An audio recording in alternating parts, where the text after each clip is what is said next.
voix du peuple, oh, la voix du peuple, oh, c'est bien, oh. Vincent Chilouise, étoile de la presse. La voix du peuple, toujours longueur d'avance. Les informations partout dans le monde. La voix du peuple, toujours actualité na actualité.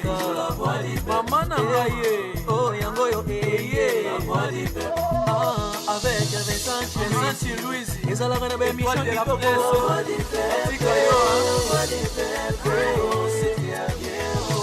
Et puis ça vie sur l'information. La voix du peuple, oh, la voix du peuple, oh, c'est bien. Partout dans le monde entier, bah c'est payé.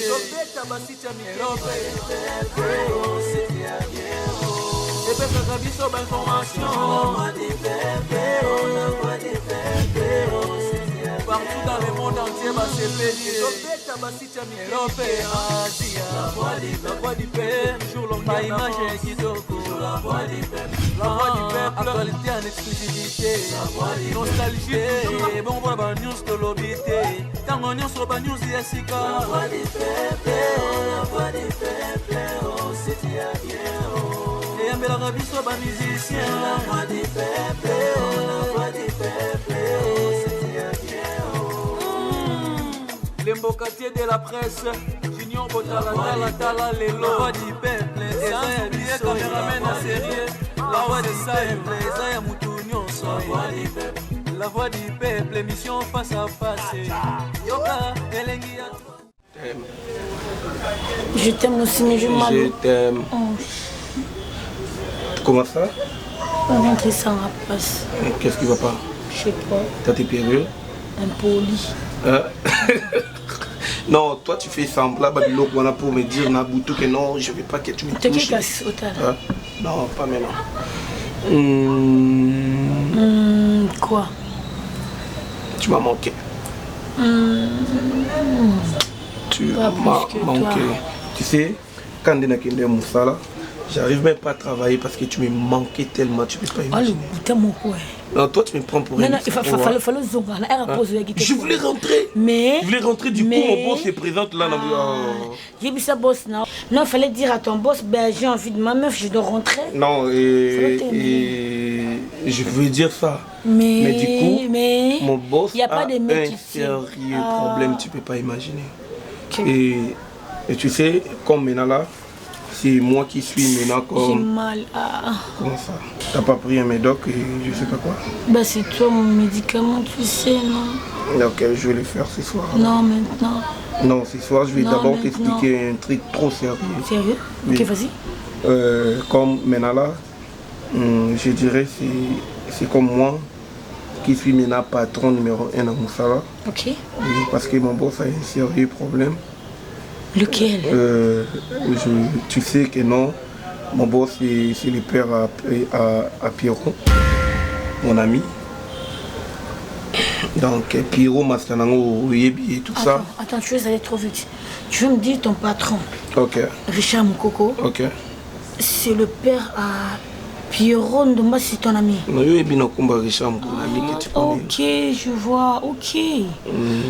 Mais. Ah bon? Mais pourquoi Pierrot n'a jamais parlé de son père? Je sais pas aussi, on dirait ils avaient des... Je sais pas, donc il y avait des choses entre même s'il y avait des tout ça. choses quand même. Non, moi il me disait que non, mon père est là, mon père Ok. existe, mais en profondeur, à Alors, côté. bête à tes là. Et après, tu sais que non, Pierrot a que Bimana n'a pris ça. Ah, naïbi, tu te la Ok. 4. Et bizarrement, bon, ça m'étonne tellement et je me dis comment est-ce possible ça peut tomber comme ça. Je connais Pierrot, je connais Mais explique-moi. le boss à Pierrot, mon boss à moi. Hey. Et puis du coup, mon boss sort aussi avec Priska. Ah. Donc, Priska Abima Lokolana, Papa na Mwana. Donc, Priska est sorti avec Pierrot, à Pierrot. Mais après, papa, on a comme information pour aider Priska. Et pour ton information, comment moi c'est la mobile na Priska. D'ailleurs, c'était moi qui avais conseillé Priska à comment Bimana Papa. Non, ce n'est même pas ça. Mais non, comment on c'est bon? Non, Priska a ébaqué le côté. Ada yebite, on a jeune nous aussi, on est au moins, nous sommes que non. boss nanga aza papa ya Pierrot et ndenga pe na kamwa ki siko yebisanga ye presque ngwa landeli no papa na pop na ata yo moko tu sais Pierrot de tina papa pendant déjà à combien na troisième âge. Non, le problème c'est tu sais andoma makasi tu sais place au yaka moni ba kicho vanda kana ndako munene aussi grâce à ce type là c'est un patron oyo a komisinga ka te moi cadre na musala na ye mais azui apesinga ndaku apesinga ba voiture oyo en un jour on a droit à 3 voitures. Donc cette famille Richard a beaucoup d'argent. Ok. Tout ce que Marcus possède, c'est bien. Pourquoi qu'on envier fruit dans zété sur na racine? Cette sauce, je dois la goûter. Il me faudrait que le racine qui est Richard Mokoko. Bah Marcus pas fruit. La sauce est très importante. La dose. On verra bien. Il est tellement simple, humble. On dit matin que Moutabon a cause à l'ambon. Il a beaucoup d'argent, je te dis. Non, il y a batende na kolo belambon. Quand je dis beaucoup, donc c'est beaucoup. Il a beaucoup d'argent. Et bizarrement pour Pierrot, c'est un méchant papa. Je sais pas la réalité n'a pas comment, mais moi je lui trouve vraiment c'est un bon papa. Je t'ai touché, choqué même de ce qui s'est passé. Je sais que tu es innocente dans cette histoire. Oui, bien le côté. Je t'ai posé des questions. Mais comment est-ce que Pierrot n'a pas Pierrot n'a pas posé tous les mais Pierrot couche avec 2 filles, n'importe quelle. Pierrot lui a senga pardon. Pierrot lobi nango azongeli. Tu savais pas. Tu savais pas. Parce que moi, dans ma vie, il y a eu 2 choses. Mon père, papa nanga, atika maman nanga, akenda lobeke luka. Nako luka ona kenda, abana moi c'est mon souci. Ma mère a souffert. Maman nanga ni quoi moi. Papa nanga sundola maman nanga. Et maman, mkolo ya kufaka. Nde mkolo papa bima. Je sais même pas comment te raconter tout ça. Mais to bengana ye tout tient la porte parce que azala papa mabe. Papa ni sundo la famille na yo. Papa ni obosa na mwasi na yo. Iso na kanisi mama nanga ninga kufa. Na kanisi nenge papa nanga traita maman. 2 fois na côté la maman. Mais 2 fois na loba. Je m'en fous. La femme, elle n'a rien chez moi. Elle n'a rien devant ma face. Azaï l'autre côté. Parce que papa n'a pas mon amour. Et quant à moi, son fils. Je bien préférer faire tout ça. Courir derrière le fille. Faire du n'importe quoi. Parce que mbongo. Naza nango oui. Koko nanga tike nanga mbongo. J'ai beaucoup d'argent. Mais regarde aujourd'hui. Mon père. Nalinga ata comment on a été consentir et comment on a été à la queue. Sortir avec celle que j'aime beaucoup. Parce que moi je t'aime. Je t'aime. Je peux tout perdre sauf toi. J'ai l'argent. Oui, j'ai l'argent. Pierrot, écoute-moi d'abord. Tu peux tout perdre sauf moi. Pendant que j'ai déjà couché avec ton père. Je m'en fous, tu comprends rien toi. Tu comprends rien. Toi tu t'en fous, mais moi je peux pas. Asa papa nangate, akozalaka papa nangate. Écoute, oyebi pasi na yo kateta maman akufa. Makila oyo eza na nzoto ya papa wana yango wana ezepa na o. Tu peux m'accorder un truc? Est-ce que maman n'a pas koufi? N'a pas koufa pauvre. Je pourrais aussi rester comme ça, sans un franc, s'il n'était été la présence de mon grand-père. Parce que mon grand-père, il avait perdu même les contacts. Il y a toute la famille. Heureusement, il était là lorsqu'on a perdu maman après. Et il m'a confié ce bien. Je suis en train d'hériter maintenant ce qui appartient à mon grand-père. Je l'argent, je peux tout te donner. Tout ce que tu vas me demander, je t'assure et je te rassure, je veux le faire. C'est déjà tard. Oui. Regarde-moi. Pierrot, c'est déjà tard. Regarde-moi, je te dis ça. Regarde. Pierrot, non, j'ai déjà couché avec ton père. Je m'en fous. Pierrot, tu pouvais au moins récompenser la mort de ta maman en aimant une fille. C'est pas moi so abusé des filles. Tu sais que tu as abusé de beaucoup de filles. Et puis combien m'ité ma fille au yo Pierrot Zokisa. Toi tu penses que ta mère place à sa fière nayo? À quoi sert lorsqu'on dit tel père tel fils? Parce que mon père l'a fait.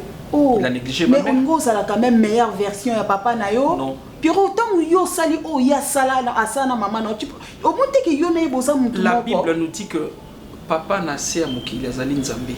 Et ce sont les parents qui nous montrent le chemin. Lorsqu'il m'a montré le chemin de négliger ma mère, de laisser ma mère comme ça, maman nanga koufi. Et Mouni maman pamba bala moi si mususu. Et pour lui, c'était ça. Ça a développé de la haine en toi. Mais non, yo sikoyo, reproduire le même mal au papa non sala. Tu penses que ce n'est que de la haine, Pierrot. Une dernière phrase venant de mon cœur, je t'ai dit, je ne peux pas te perdre. Moi, tu m'as déjà perdu. Je n'ai plus le temps, Pierrot. Non, continue, non, Nini. Je te demande. Nasa moi si à papa nayo. Et d'ailleurs, je ne peux plus continuer avec ton père. Parce que je le faisais parce que n'avait été kaza papa oyayo. Loko langa presque n'avait que wanaza papa o abota Pierrot. Moi et toi, on a fait l'amour.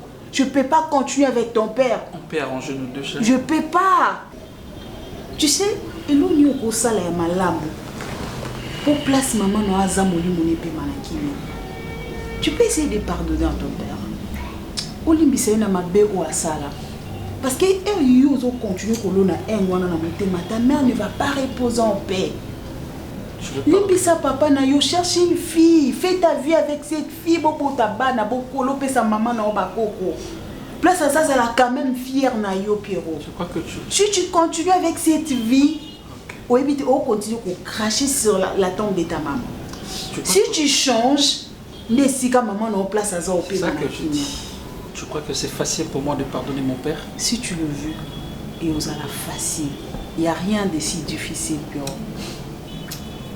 Bon, de toutes les façons, je vois que tu ne veux même pas me comprendre. Nayaki, parce que au Benga trop, je voulais honorer l'invitation Nayo. Je vois que tu ne me comprends pas. Pourquoi tout c'est comprendre? Franchement, puis on a invité Nina Loba. Mais pense à tout ce que je t'ai dit. Au monde qui est ça là ou bien. Ne pars pas. S'il te plaît. Priska, ne pars pas. Pierrot, s'il te plaît. Priska, ne pars pas. S'il te plaît, je te demande.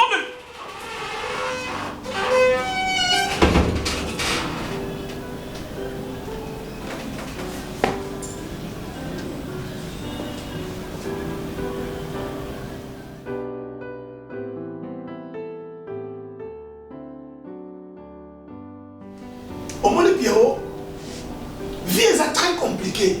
La vie est très compliquée. Je crois que ma campagne de salut n'a yo, mais que ce soit la bonne, tout soit la bonne des amis pour ça. Mais le surtout les misabatou, 77 fois 7 fois 7. Oui. Papa ça qui m'a bé. Mais yo kangela basi nyo, o kangela basi su kanga na moto, il faut détruire basi pour papa détruire que maman abisso. Mais Pierrot, sache-le bien que moi ce qu'on a linga makasi, papa bina bimina ye. Pour le rêve na yo. Pierrot, na bengi Adèle Miloko na France. pour la problème. National a débat aussi le 9 qui bouge. Na moi c'est dans la perle et Istanbul. Babi n'a pas été sa frère non tout lit. Non, limbisa papa. Puis on limbisa papa. N'a pas le basi ba double triple le bas. Pourquoi de tout dans le la vie na yo ne se terminer. So ko limbisi papa. Puis on a besoin que vie nous changer, on comme libre parce que le pardon est une force qui libère. Mais tu me dis regardez, c'est la Bible. C'est pas moi. C'est pas moi. T'as nous commis. Tu as l'argent. Mais au fond de la charge dans mon thème, c'est cette charge-là. Il y a moi ça que yo avancé na morale na yo. Il y a moi ça que yo avancé spirituellement. Et conseil na copé ça yo mon frère. Pour ça on limite ça papa. So limite ça papa mon ko se décharger non. Et puis c'est fini. Écoute, je sais que tu sali makambo belinga na yo. Tu as été mon manager. Mais aujourd'hui quand même, tu as été un vieux et pas un petit naïe pour nous couper ses conseils. Je n'en disconviens pas. Mais écoute, vieux, au Moninga, ma belle ou papa sala maman, ou maman à côté là na c'est à ma belle. Si c'est pour pardonner ce monsieur, maman n'a pas la mouka. Non, ne dites pas ça. Ne dites pas ça, Pierrot. Pierrot, depuis que vous avez dit que vous savez ma béboni. Ma bébé est tellement belle. Mais Dieu le Père, Dieu qui a créé le ciel et la terre, a mis sa en vie. Pourquoi pas donc? Il y a un baninga. Parce que si vous avez mis sa Dieu dans Zambé. Mais pour vous sa papa, où est le problème? Pierrot, c'est ton père.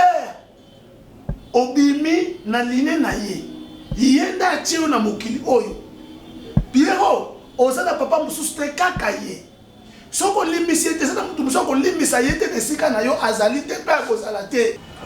Je tiens vraiment à m'excuser parce que normalement tu es mon boss, donc carrément c'est moi qui devais se déplacer pour te parler. Non, ça dérange pas Marcus. C'est normal que je sois venu ici chez toi.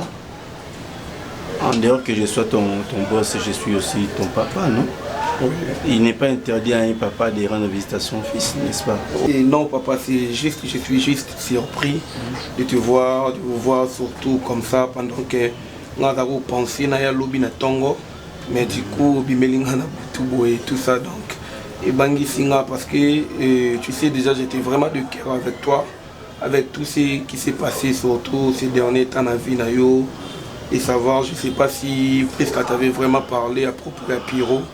Pierrot, c'est vraiment un pote, un frère, il est vraiment plus qu'un frère parce qu'on a commencé ma classe depuis secondaire, on était là, on a Pierrot, tout continue à l'université et tout ça. Et du coup, je me dis, on dirait, chance à vie dans la famille, parce qu'avec Pierrot, il m'aidait à la refoute à ma frère. Scolaire nanga ba frère académique babilamba na olata c'était babilamba Pierrot ma mère surtout elle a vivre pour la Pierrot et tout ça mais après aujourd'hui vu on se parle plus là moi ba makambo yake belé entraînant na Pierrot et voilà et vous le père à Pierrot aujourd'hui beaucoup mieux continuer ko aider donc je suis vraiment de cœur. Tant on a eu aucun makambo, j'étais vraiment abattu, mais du coup je ne pouvais pas intervenir par rapport à la relation à la Pierrot. Donc voilà, en tout cas, Marcus, moi personnellement, je te remercie pour ta compassion. Tu sais, il y a des choses qui nous arrivent dans la vie sans qu'on le veuille. Je commence à me sentir gêné, très gêné d'ailleurs. Je me dis, pourquoi il faut que ça soit comme ça? Juste pendant que moi je suis en train de tout faire pour raccommoder tout ce qui a été détruit dans ma petite famille. Les circonstances de la vie ont fait que je tombe encore dans un filet où je ne sais plus comment raccommoder. Jusqu'à Je sais pas si ça c'était... Non, je pense que ça va aller au fur et à mesure parce que moi déjà, Netinga, Naïba Maramba Papa, Pierroté, tout ça, et aujourd'hui, Dieu bon, à faire les cas, mon moyen, mon bouille, tout ça, par rapport, il y a pris Kazana Kati, peut-être, pour na bouille, au Koutane, sur la Pierrot, moi réconcilier ça, la main, tout ça, parce que, bah, changer à papa, non, il veut plus de moi. Non, tu restes son père, et je sais qu'au fur et à mesure, et moi je comprends Bakanda et tout ça parce que Pierrot déjà c'est quelqu'un de trop colérique et tout ça, mais je sais au fur et à mesure. Ça c'est mon sang. Voilà. Il y a des fois quand je le regarde en train d'agir, je me dis oh non. Je me retrouve dans ces réactions là, tu vois. Il est chaud, je le suis et parfois quand il perd pédale, il dit n'importe quoi, il pardonne difficilement. Ça c'est moi. Alors je regrette amèrement comment et pourquoi Prisca est venue sur mon chemin pendant qu'elle était la fiancée à mon fils. Tu vois, tu comprends ça? Bon, sinon je ne sais pas parce que nous n'a profité parce qu'il y a ma fiancée à l'intérieur, n'a présenté au... Oh non? Ouais, il y a ma fiancée à l'intérieur. Moi, je voulais juste récupérer les dossiers. Non, si ça vous dérange pas. Non, ça peut pas me déranger, mon fils. Donc voilà. Je veux juste... Je vais bien voir ma... Ok. Cardozo? Elle s'appelle... Bébé?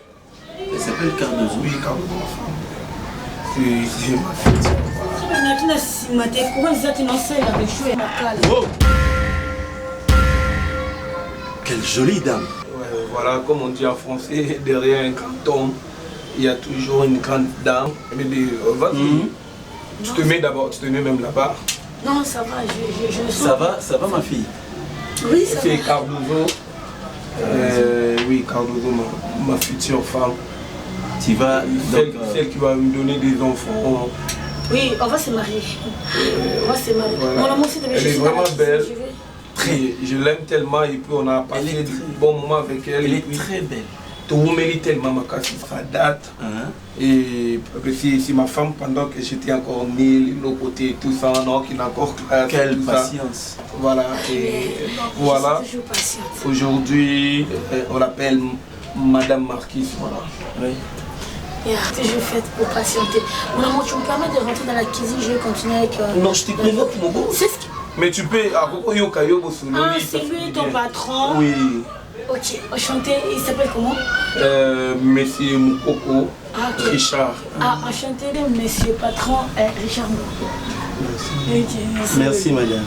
Ok, merci. D'accord. Mon amour, je suis dans la cuisine. Ok, d'accord. Surtout ne l'oublie pas, au Moni, au petit bon, c'est ton père et tout ça. Patron. Vous avez dit patron? Patron Richard Moukoko. Ok, d'accord, j'aime bien. Ok, à très bientôt. Il est vraiment gentil, et voilà. Donc, patron Moukoko gentil.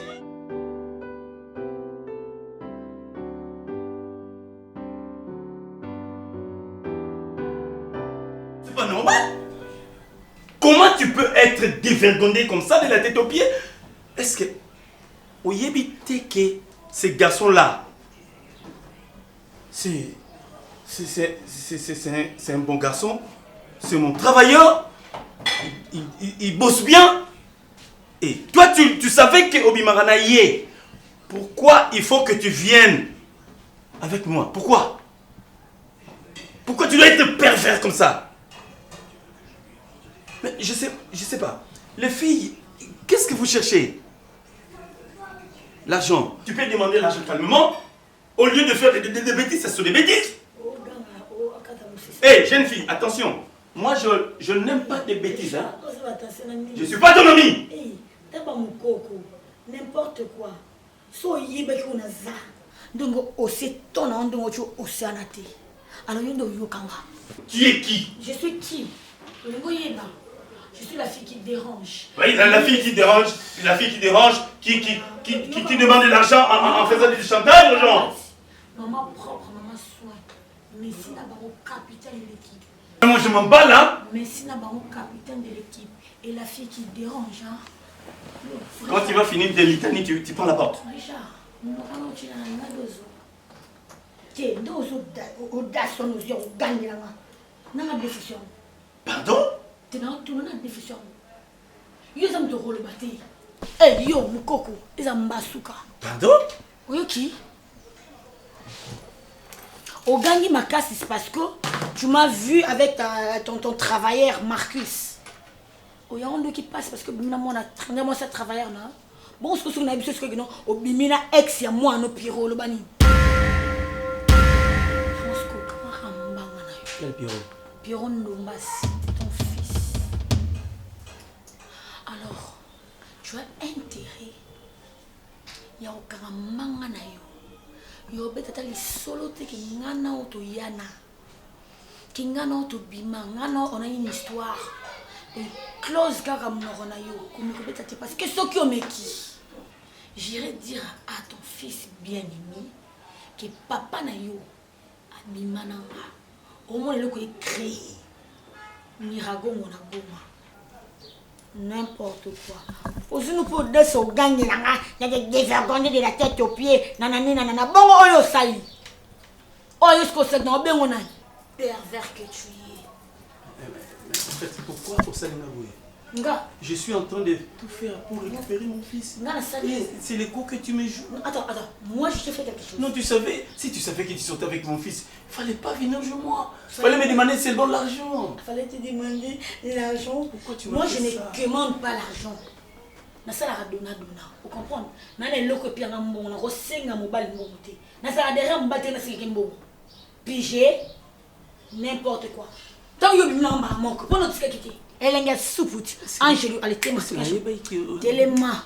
Oyeboye bato ko tika moi so yibitika mbala moko mba mona chambre. Ola muki na tango pa moni ke moi so yeyo. Oboya, ba papa ba sa street aboya ogangela ko moi si wana. Ola na ndumba pola muki. O moi so ba ndumba. O moi so ba ndumbe. Ola ni soft mukusa. Depuis mon cousin moi c'est ma côté. On regarde bilingue. Et aujourd'hui tu me dis que non dévergondé et je sais pas moi ce qui est pervers ce qui. Tema. Tu es dans la chambre. Vous faites quoi? Ah, tu refuses. Ok, n'a qu'un bleu. Oh.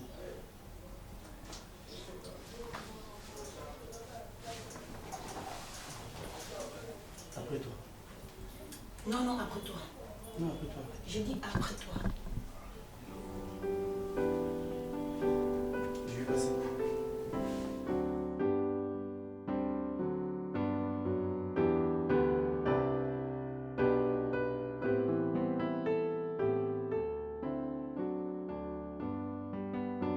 Nazan a besoin de Priska. Namuna Priska. Si tu le fais, tu me trouves Priska. Mais on double mes business, c'est pas grave. Je veux le faire. Ce qui m'a demandé de escaper, j'aimais ma mère.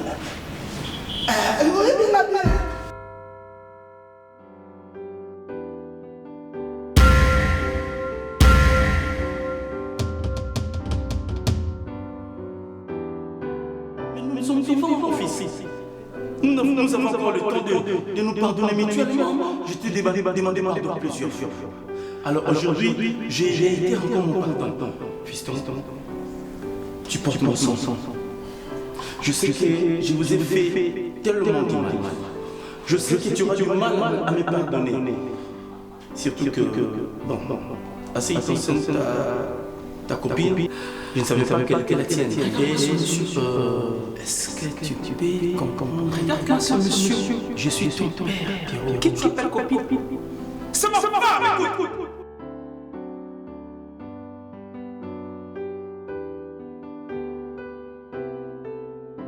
Je crois que c'est facile pour moi de pardonner mon père. Si tu le veux, et on a la facile. Il n'y a rien de si difficile. Bon, de toutes les façons, je vois que tu ne veux même pas me comprendre.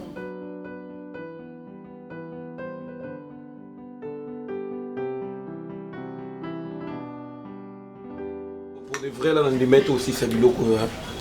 Deux shawarma. Mais bah, c'est là, on peut bien faire. Nous va faire bientôt lié qui Il y a ville où il y a quelques jours, on a place au Mébanga, la ville de l'équipe. Ok, na Aldar. Non, ouais, Mais ni mon boy ba congolais mon bon ça ma casse. Non, c'est quoi eloko a bien été au lieu de et puis on a deux coca. Ah, Priska. Et Marquis Someri coca na. Non, même pas na simbe roté. Coca na kati. Bon, on va aller yo na coûter coca na maboko no na meli na kuti wana ezai mobimba. Omo yo juba tila nga po. Non, comme tel. Et puis je me dis que jour on est dans voyage dans Turquie on a yebate yo suki la wapi. Oui, ça maman Turquie na ndo. Et moi ndo comme bébé na lingi mama ki bébé te bébé na. Na lingi ki bébé yo so yo ki non na sala bo comme benga na bébé. Eh on no bi na ba déjà agence no wana o baksa billet. Na no tikala. Non tikala te. Donc on a un voyage. Ou bien il faut attendre ou bien on raté voyage ou bien au bomisi billet ngana. Non seulement bébé. Non, ça n'a pas ma bébé. On tika na kufa. Voilà, ako yo som to succès mtema. Mais faut qu'on en aille. Il y a quand même yé lambi fufo yo oya olia ka. Donc awe bi ndako mobali me yo ya olila. Ndako baba fini bakinda bali ya fufu. Salut maman. Bonjour maman. Salut, moi c'est Kitoko. Ça va? Qui camarade de maison Kobe. La meilleure amie. Bah Mimo Kitoko, mobali Kitoko, moi c'est Kitoko. Bah bino ba camarade. Mais so comme si on se connaît couple ndé comme bien. Moi pendant moi sina mobali yoka. Moi sina mobali ya solo pe mobali. Bon kana sonité. Marcus, bimi c'est le président motema na Priska. Non, mais pas ça la sentiment na yo. Naza mukolo. Naza mukolo. Na lobby. Priska si ma meilleure. Na lobby kaka. Marcus oza mobali. Ça là eloko za kaka motema no Priska. Maman bimi ça sentiment. Nana. Elo ni yo mona. On la met comment no fufuti. Tolier ka shawarma. Ah maman, aïe aïe deux shawarma mais on finit j'ai critiqué shawarma. Na ma bébé ma bébé. Ok, na la bébé. Te ya ka kola be camarade no fufu. Maman, imaginez voyage dans la Turquie non que lundi ma filiki. Yo na bigo sale la sentiment na bino bo. Non, tiens na valise na ngai okota na. Kufa alikam na motema. Bino mbale bo kufa alikam na motema.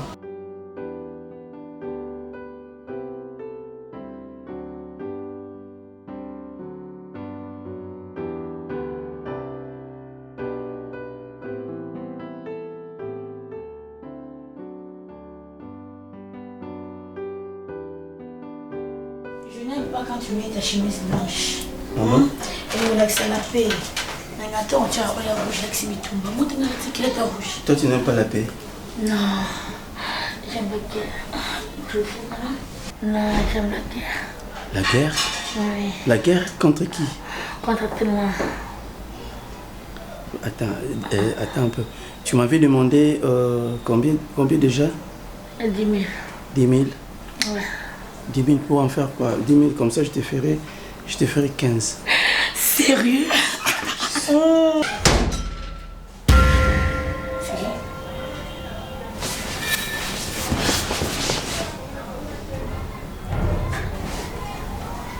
Je rêve quoi? Pendant que moi, je pris la décision de te pardonner et tu commets encore une grosse bêtise? Avec qui? Avec Cardozo? Papa? Ah. Écoute.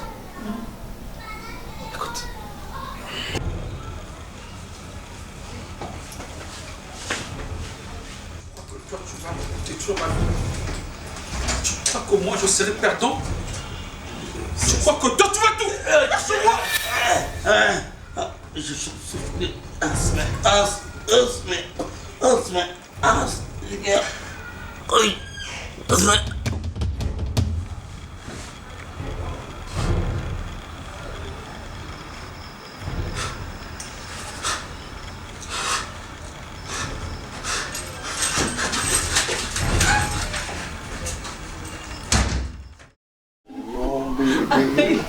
Oh bébé.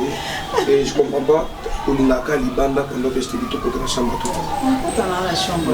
Non, il y a les climatiseurs à l'intérieur, il y a presque tout. Pas. Avant c'était la changé mbet. Ah oui, je t'avais dit. On a changé presque chambre nanga mobile. On a changé chambre mobile. On a changé ma drap. Toi tu penses que ngana yo quand même moi c'est ngana. Ma drap on est là que jour. Non, il va bien mais na chaki asika. Yo mo so monsieur. Ah. Mais c'est que faut là la cadeau nanga. OK. Beaucoup dans la chambre. OK. Arrête ça. On y va mon père. On peut aller. Oh non. Non, pour le vrai, il y a presque tout dans ma chambre. Mange d'abord, depuis le matin au lieu l'eau. Je préfère te manger. Maman est ici. Non, je préfère te manger. Non, faut manger d'abord, après tu vas manger. Mais attends, santé là quand même bien déjà. Oui chérie, aux uns santé bien. Quand tu manges, chérie, quand tu manges pas, moi je trouve qu'il aime mon corps. Non, c'est 3 jours et le mis au fond. Et au moins la caille, nous autres déjà bien. Non, ah bon? Donc, vous préférez que Drulia qui n'a pas c'est ça?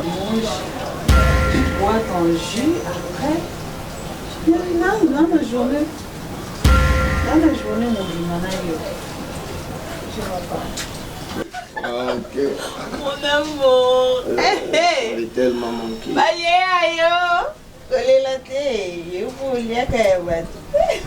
Je vais danser pour toi. Nakelemi, wana benzo na kiti, nga mona ye, na obidulu bacheli nga kanzembo dit que tu resteras. Aidez-moi, promets-moi. Marquis, va m'aimer. Marquis, tu vas pas. Promets-moi. Maman. Déjà, c'est pas le respect ce que tu fais là. S'il te plaît. Tu dois apprendre à respecter les gens. C'est toi qui dois apprendre à m'aimer. Ok? Il faut respecter un sentiment à battre. C'est vraiment important pour toi, c'est un conseil d'amis. Ok? Mon amour, c'est quoi ça? Tu me trouves avec ma femme et puis tu viens, tu fais de n'importe quoi. Chérie, tu peux arrêter. Oui, mais non, tu as place de comment vous place au Katibifo. Oh, il faut être poli dans la vie, c'est vraiment important. C'est quoi ça? Mon amour, tu peux te calmer. Non, bébé, elle m'a vraiment énervé. Je ne sais même pas pourquoi tu t'es fâché. Je ne vois même pas pourquoi tu t'es fâché, mon cœur. Hein? Tu peux te calmer. Moi, Boniche. Prisca, de venger ou quoi? Mais Prisca, tu n'as pas trouvé mieux ailleurs que Mobali. À venger qui? Oh. Tu avais besoin de me bouffer, non? Viens, tu vas me manger. Non, je vais tout manger devant elle. Ah bon? Mais c'est là. Ok, je vais commencer par la peinture. Attends. Je préférerais qu'elle soit entre nous deux dans la chambre. Please, viens. Cardozo, il faut apprendre pour respecter la couple. Ok? Parce que jamais au monde, moi, si tu es tout télémi devant, je sais pas, le bouffon des pyros là, tu es tout dérangé couple la vie. Et puis, bon, ça l'adresse au long, on va dans tout.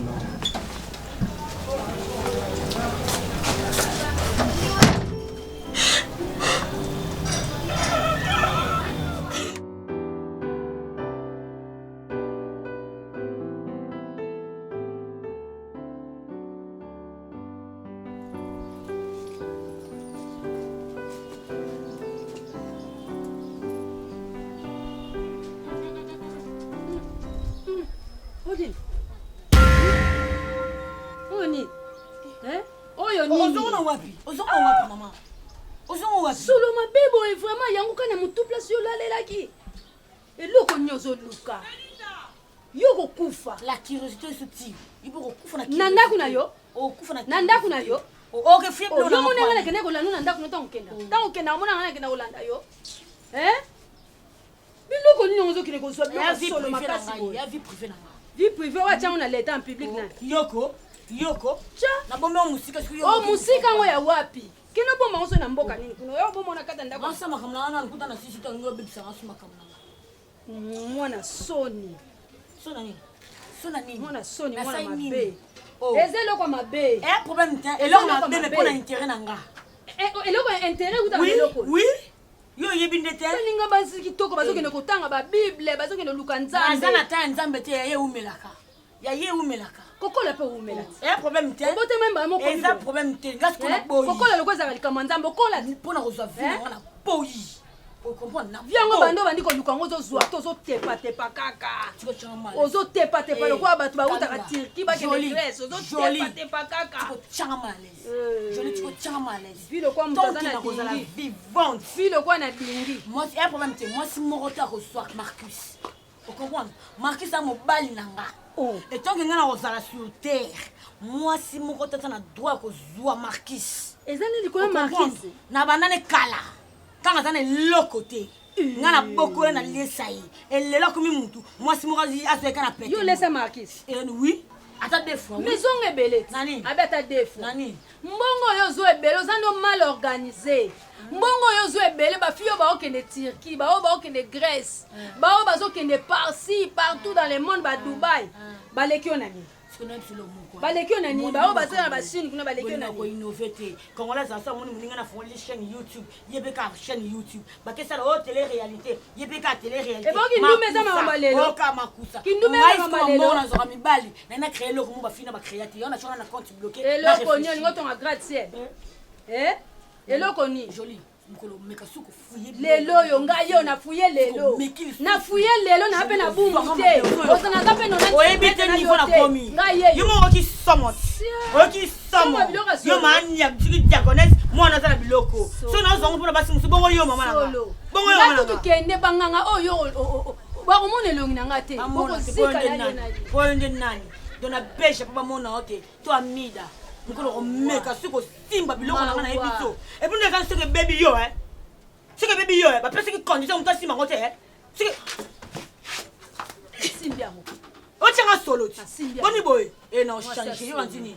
osimika aspirine non valgine pesa la rati n'importe quoi maman bo curieux ya ba kufa loka ba nyama yo na kufa lokwa nyama ngana boto na kota nganga te e bongo siko fina na luka kisite luka kisite ngo pauvre ada zo luka gratte-ciel lutonga gratte-ciel yo moto ngana to différente yani mitala yani ngana mama za mwana ukoka ntsanga na yo ukoka ntsanga na ni femme pauvre atika vina ebo jeunesse ni eleka na ngoka bona pauvreté ti okufa pauvre OK pe na lola te ndozana ba pauvre ba kosa na lola te nani okeli felo bino ba pauvre amuta kisio kaso tout dans la porte fina sima ka ya banganga boye sala kando be moi ça bima na banganga bongo saini ane mobalite ane mobalite ana nyoso mbali bazalana moi c'est nganga moi ça passe moi ça ba marabu ya nandimi ntama be mama linga bonera mwana ete yondo zika soni moi c'est nganga apandelo na boma yo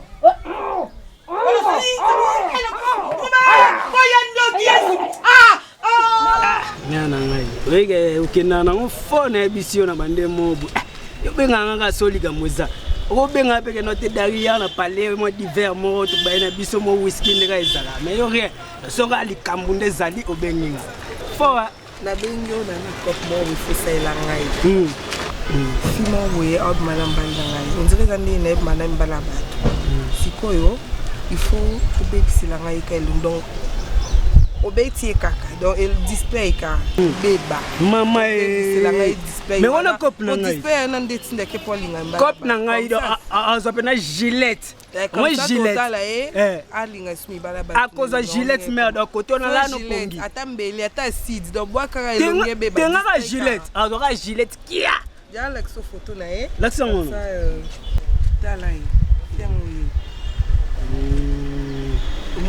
kangi face mais pour la précision faut tindela nga suna na tindela o photo na ye na WhatsApp ba détail nyonso na presque ozwai problème te mais na bi cop basala boy mais ce qu'il faut yeba ezaki ninango mais non ça va cop boy na bi bita likambute yeni au fait mobile na ye aza camarade mobile azalai camarade mobile na pour auto kufa que 2 jours après la kangi na mobile nga on dirait bazala déjà depuis kala pour auto kufa la mobile mbala moko c'est qu'il a fait le colokilo bena yebena yebena pas Gillette moni oyo ka sango même aza Gillette fiwana nalinga bashina mbala ngate donc fiwana alinga bebisila nga makambo na nga na mbali na ngai tina ba projet na biso donc yo bebisila ngai kaka elongi yo binde na solo na ke kupona yo kuno mendo na sepela kito mais yo retenir kaka Gillette zana ya si aga doko yo sala ka bakobome te elongi kaka d'accord nde na nango besoin kitoko me ndeka ezala te me yobika nakota banda nakona biso kizengi ya kalunga na exaucé bazala koluka te obakisa maloba ebakisa bakanda ya bakoko tikanga moko nayebi ndenge nini osola na bakoko mpo bapesa solution me mbala nsima mambu oyo osali ya kozongela deuxième fois bapesi yo eloko oke obebisi ya tu oyo soki napesi yo soki okei komeka kozongela nga su deuxième fois oyo ekokomela yo etali ngai te maître zola ndonga etali mpe bakoko te poussière nazopesa yo soki okomi na lupango ya bapriska kende na butu okomi na porte ya lupango na bango obwaki yango ata bakangi porte ya lupango sala sacrifice nyonso ata kosote mire poussière wana obwaka yango na kati ya lupango oza na besoin mobali na yo ozala na ye moko kobosana toilette te bwaka yango na kati ya toilette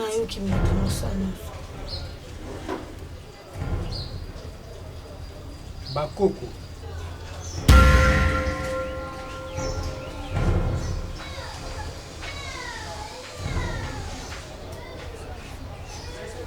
va chercher oyo sala nyonso oyo nayebi biso ekweya te mutu moko mpe te asimba yango nalingi namona susu te ozonga awa deuxième fois mpo na likambo moko oyeli ozongela yango deuxième fois soki okozonga awa ezala makambo mosusu ya sika oyo napesi yo kende esalela yango ekosimba mpo ozali mwana ya maître zola ndonga kende na yango okomona makambo nyonso osalamela yo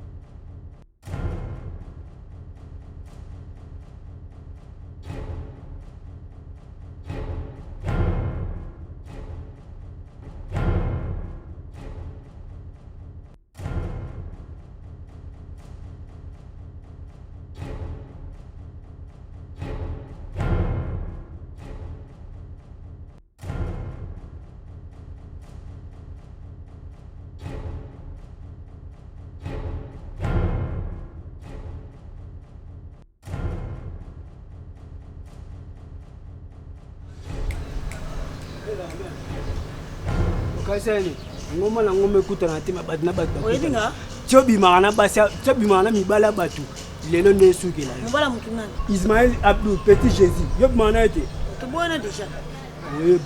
oyeba wangana oyeba oke wapi oyeba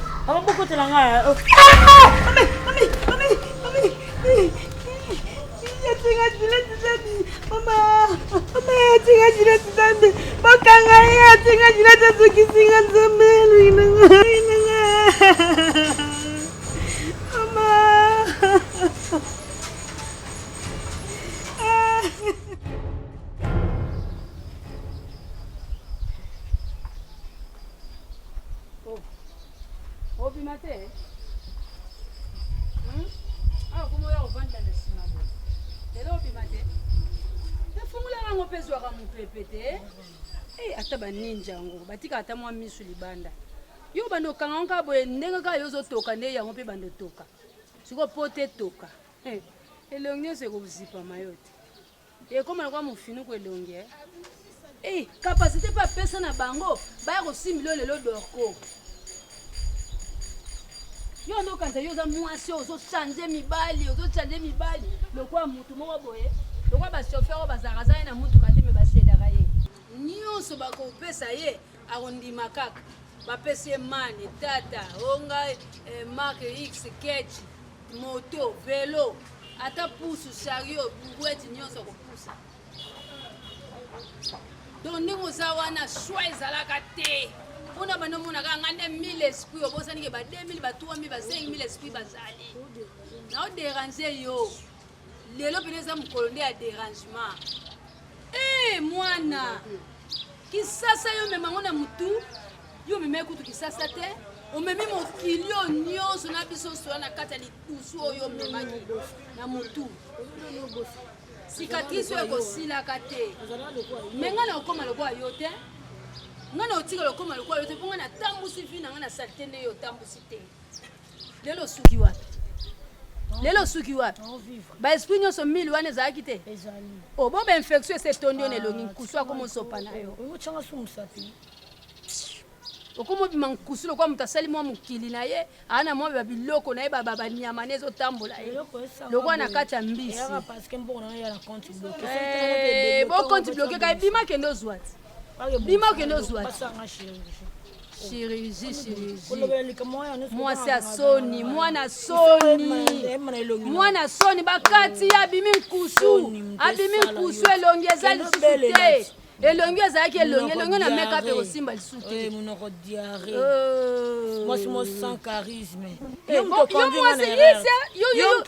yo otangela bakarisme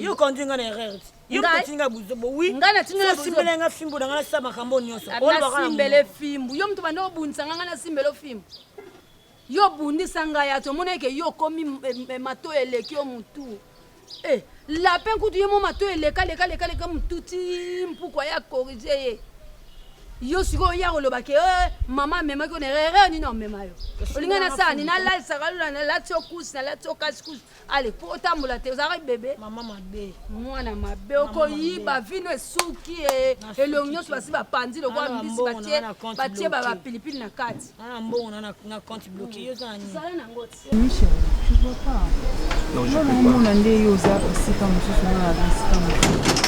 Franchement, ça me rend mal. Non, je sais pas ce que toi tu penses parce qu'apparemment Richard avait beaucoup de parfum, tu vois. Pendant que tel m'ébélé et Inga Dikouna s'est déplacé de chez moi pour aller au Vananda, je peux pas. Non, Bandomo n'a loka imaginer les bossons dans Gaï bébé, je peux pas. Mais non, on fait comment alors? Ça me dérange pas, mais il faut que tu aies un dakuna limité qui est tambo parce que non, Bandomo n'a loka. Bah imaginez Bandozo de la vie là. Limité, ils ont un compte à Pierrot. Tu sais non? Oui que on va bien aller que ça qui na 50%. Pierrot a 50% na part ya ba bien mieux sur papa Richard. Moi aussi j'ai 50%. Alors parole une parcelle où il y a limité on a ils a parcelle n'angamba Pierrot. Bon, nazo gérer nion soka parce que il y a na prison et puis que ba katela qui est peine de mort. Tu sais, malgré les problèmes qu'on a eu avec Pierrot, mais du coup, c'était vraiment mon ami qui m'a vraiment aidé. Ah oui, hein. Et du coup, je me dis, pourquoi lui on s'est fait maquiller? Pierrot a j'ai vraiment engagé des avocats pour mettre un peu pour Kitsani, mais jusque-là, nous avons réussi vraiment à maîtriser le pourquoi il y a mon copain à voix qui ouais, Pierrot était bon, je comprends pas. Pierrot était comme envoûté et je me dis qu'est-ce qu'il va pas y c'est la première. Problème à Pierrot, il a aïna papa na il a de la haine, raison pour laquelle ma baigne so oyo ça la papa n'est pour lui, c'est comme si Aza ko se venger. Elo nini balimbi sakate, je me dis elo ni balimbi. Ben Pierrot, bon, oyebi Pierrot bien. C'est quelqu'un qui m'a bien. C'est aussi Cardozo qui a fait ça parce que Pierrot, oui, abandé ko ina papa na mais à combien de niveau on a été elo ko sali Pierrot le loi c'est parce que Cardo a foutu papa na Cardozo. Et voilà, c'est la raison pour laquelle le Moni Cardozo vit à Mibala Batou, Olanala Mibala Batou et tout ça aujourd'hui vit na baby. Et tu peux t'imaginer que Cardozo, moi je pensais que c'était vraiment mon amour et du coup, or Cardozo ne m'a pas la planète pour la mimia Koufa. Mon Dieu. Tu peux t'imaginer Cardozo n'engazala qui on a réussi au côté banganga, bandoka banganga, bakisi et tout ça. Je me dis, Coco m'en a point on a mais c'est une sorcière Cardozo. Mais oui, oh nyonso bando c'est les qui pure sorcellerie parce que moi je vois pas comment est-ce que nako bimana mobali on ebi kaza asa ami intime ya mobali nanga. Donc moi, Pierrot, papa Richard, on était tous envoûtés. On était ensorcelés dans un acte diabolique, je sais pas. Mais mieux soit Cardozo. Tous ces pays ici-bas, maman, tous ces pays ici-bas. Tous ces pays ici-bas. Il faut foutre ma réunion sur ça là. Cardozo nous a fait ça. apanzi ngai na camarade nanga auto bandi na ba école envie azo envie mbongo ye soka amoni déjà place wana mbongo eza peu importe nyonso ekokute l'importance pour lui eza kaka azwa mbongo moto wana asalele boye azongisele boye franchement les filles hein. Tu as de l'argent, travaille. Moi je pense comme je te dis là je pense maintenant on doit se concentrer dans ces vies parce que on ne peut pas être juste focus, Pierrot a fait ça, Cardozo a fait ça. C'est la raison pour laquelle je te dis qu'on doit rester ensemble. Ça me dérange pas. Moi ça me dérange pas. Moi ce que je veux, on soit stable, on a niveau, à tout ça. Et puis tout se concentrer. Et pas tout se concentrer dans la procédure et tout ça parce que j'aimerais que tu contrôles tout hein. Parce que moi aussi, dans cause Zemi et tout. Mais il faut contrôler non, t'inquiète même pas dans mon niveau entreprise et tout ça, on a vraiment des bons employeurs, des bons employés et tout ça, je sais que tout ira bien. Surtout que toi aussi tu es brillant, excellent et tout, je te fais confiance. Ouais, donc il faut tout que tu as pasteur, on a bisou Patrick, pour Louis comme ça, après les bisous et tout ça et on va voir le reste. Je t'aime, tu sais. Je t'aime aussi.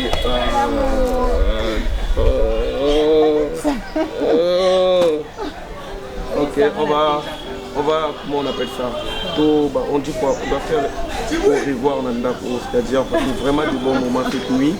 Et puis on verra les.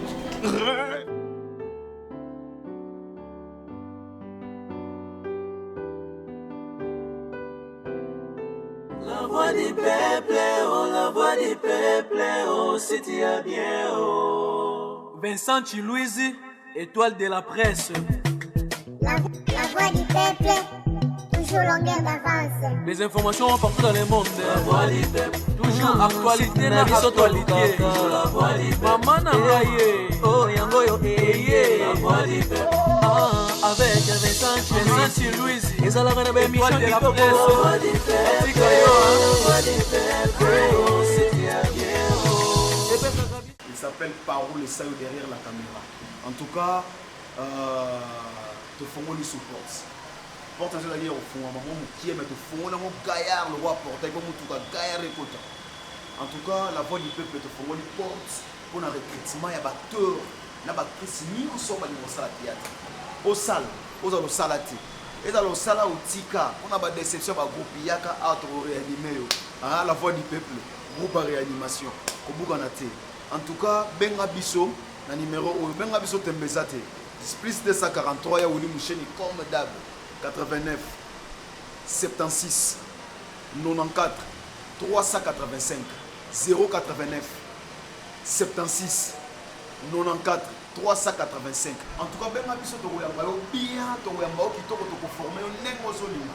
Omoni ba star to tala o envia ba nengo lina rozala.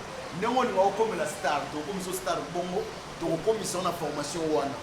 En tout cas, tu répéteras loin. Tu répéteras loin, tu as Kassavubu. So comme na rond-point Fox.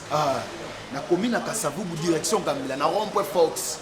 Pour na bato ba habiter commune à Kassavubu direction Gambela na rond-point Fox. Autour avenue Lukandu numéro 12. Chekito Limaya. Autour avenue Lukandu numéro 12. Tu répéteras chaque mercredi de 8h à 16h30. Chaque mercredi, j'insiste, de 8h à 16h30. En tout cas, boya to yamba bino, respect de l'air s'il vous plaît. Tu l'atara jaune, noir. Pour la bateau, on a au sommet déjà jogging noir, pour na jaune, au sangana biso pour plus de détails benga biso numéro na pesiona 089 76 94 385. Tout sous la note yamba kitoko. Hein? Retenez bien, là, c'est votre humble serviteur Ernest Toumba, le vrai mystère scénario, Dieu le Père, le Tout-Puissant. Deux fois. Bouk!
Yone mwasi nangana lela. You are my love. I want you by my side. Yo, tell me right. If you ready, yone mwasi nangana pona. But did I promise I did it? I check we finally getting married today. Certainly you gon' treat me good. You gon' love me till the end of a time. Today's the day we been ready for. Today I been working for. Keeping it real, we been doing good, girl. You were my girl. Girl, I know you are everything I want. Girl, I know you are everything I need. You are my love. I want you by my side. Tell me if you ready. Yone mwasi nangana lela. You are my love. I want you by my side. Tell me if you ready. Yone mwasi nangana pona. I'm the one you need. Surely I got you all the time. Doing freaky things for the rest of our lives. Yone my baby yo. Motema kaka yo mabanzo kaka yo Yone mwasi nangana lela.